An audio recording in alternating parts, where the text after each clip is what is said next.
哎，家军你好。哎，你好。哎，很高兴认识你来到新加坡的 ITAP 的展会。然后我是 Amy， 我是新加坡的 Solution Architect for Ansible。所以你今天可以介绍一下你的这个在展示什么吗？很高兴在这里见到大家。那我是鸿茂大中华区首席架构师，我叫张家驹。那今天呢，我给大家首先介绍的是一个我们智慧工厂的这样的一个解决方案。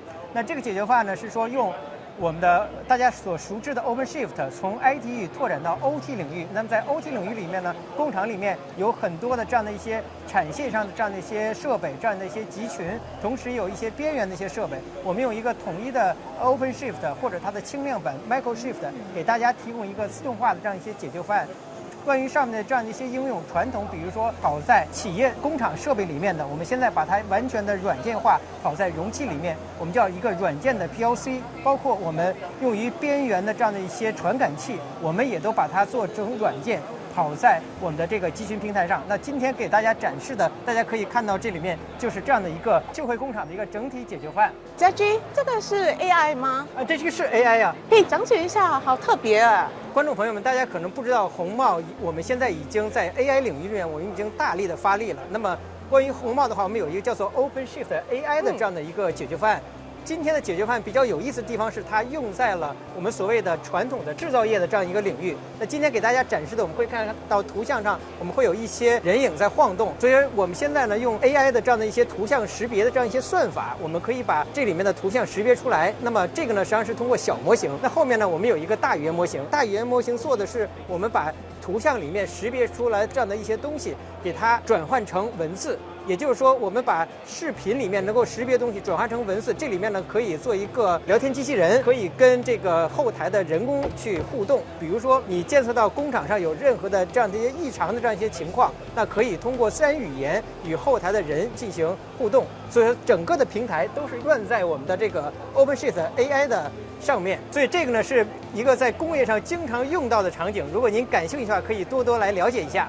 这个看起来很特别，听说这个是可以节省时间的吗？你要不要讲解一下？这个就是我们刚才讲到的软件 PLC。之前的 PLC 啊，工业上的这种控制的单元，实际上是跑在硬件上，这样的话更新起来会非常非常的麻烦。那现在呢，我们把它完全的做成软件化，而且跑在容器里面，这样的话呢，更新起来就非常的简单。这里面的一个小型的 demo， 实际上给我们展示的就是一个软件 PLC 的实现。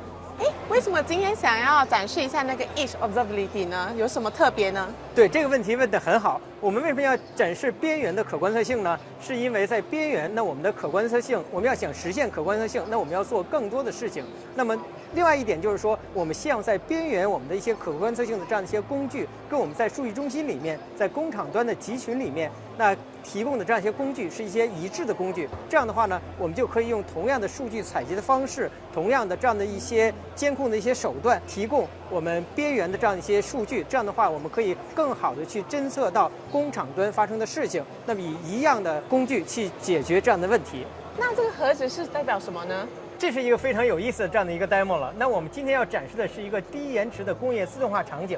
那我们可以看到了，它就像一个自动化的一个机器人一样，这里面有一个 camera， 我们可以把小球从任何一个孔洞放下来。那这样的话呢，我们通过这个 camera， 我们可以侦测到这个小球的位置以及它落下这个事件。那这样的信息呢，可以迅速的传到我们的这个设备里面。这个设备里面实际上是一个实时的 Linux 操作系统，它就像我们的大脑一样，它可以迅速的做出反应。那驱动我们2个臂在动，去抓住这个小球。所以整个的过程里面，我们需要第一，它做决策要非常快；第二，那么它的网络的传输速度要非常快。这里面硬件是由 Intel 提供的，软件是由鸿茂提供的。那我们可以提供一个完全的实时的低延迟的这样的一个场景，帮助我们快速的满足工业上的这样的一些需求。家军，谢谢你今天 demo 这么多，你可以展示一下今天 ITAP 在 Red Hat 做了什么呢？简单一句话总结就是 a smarter OT IT platform。所以这里面有2个关键词了，一个是 IT 跟 OT 的融合，第二个呢就是所谓的 smarter， 也就是说我们是一个智能的自动化的一个解决方案。这当然了，跟 Amy 的工作 Ansible Automation Platform 强相关了。Amy 呢就是做自动化的，那今天呢我们给大家展示的就是一个自动化的解决方案。感谢大家。